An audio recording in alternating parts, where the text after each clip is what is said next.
tax devolution in the years to come to supplement states' own resources for development, is there a case to redefine the tax devolution formula and relook at the criteria underlying it? See, tax devolution is a constitutional right. I don't think the center is doing us any favors by actually bestowing on us, what we are owed as per constitution. So what we get today is nothing but, a constitutional right of ours. Besides this, because Richa mentioned cess, I have to tell you this. She said cess. Let me help you understand this one, teeny weeny bit which might have missed your observation.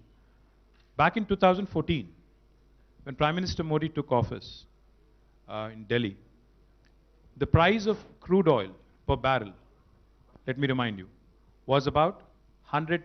But the price of petrol was about 70 rupees.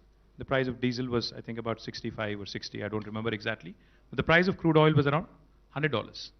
But now, 8 years later, the price of crude oil, of course, it keeps wavering every day. But now, on an average, if you look at the last 3 months, it's around $60.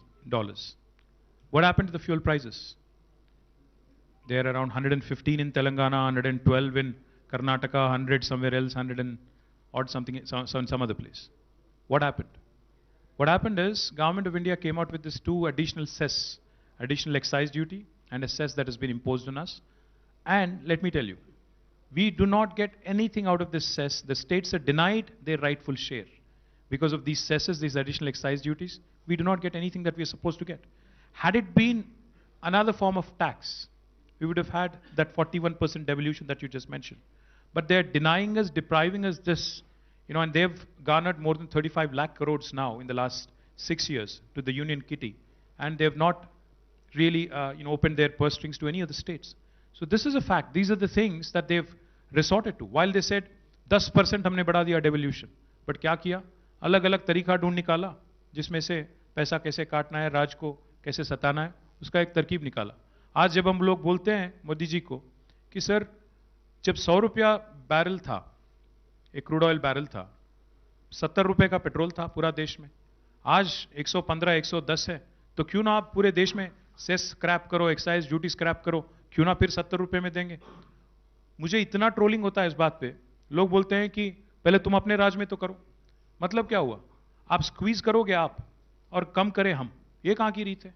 So you'll continue to pinch the people of this country, and you want the states to get penalized for it. You want the states to actually dry off their coffers and again bleed.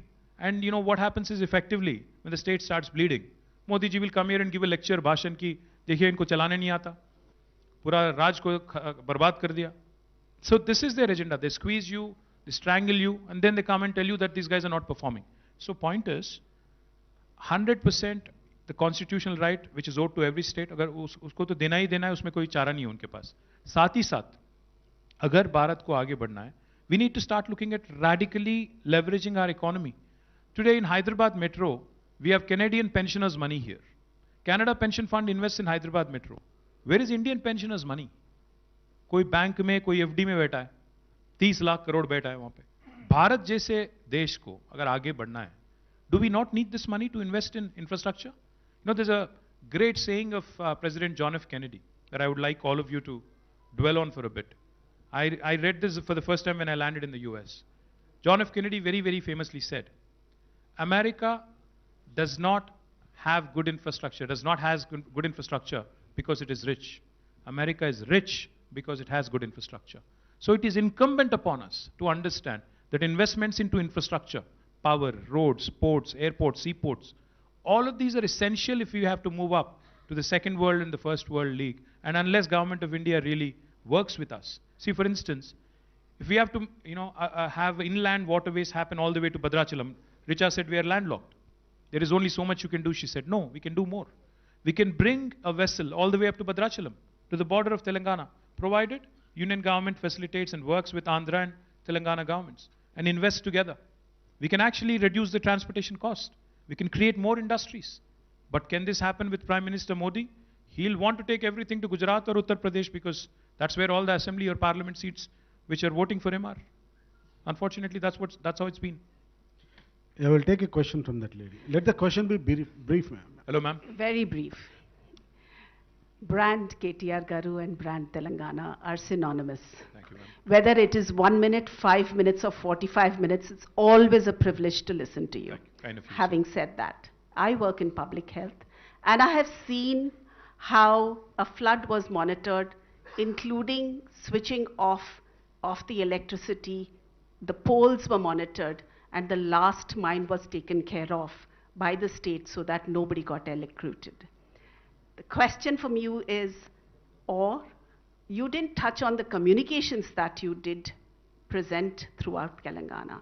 You didn't touch on what you have done for youth and skilling in Telangana. Would you want to share that? Absolutely, ma'am. Great question. But because Richa gave me only 40 minutes, I figured I'll squeeze in as much as I can. We also created an institution called as TASK in Telangana, called as Telangana Academy for Skills and Knowledge, through which, in fact, on the 8th of July, we celebrated the World Skills Day as well. Unfortunately, I missed the event. But this institution has been working superbly because we've trained so far more than 800,000 kids. And we work with number of colleges, we work with number of training partners. Because, you know, a lot of our youngsters, no matter where they come from, which part of Telangana or India they come from, or even Andhra they come from, they do have the information, they do have the knowledge, the wealth of information that is required. But when it comes to presenting it, the soft skills, the communication skills, that's where they typically lack. So we've sort of set this up as a finishing school, and it has been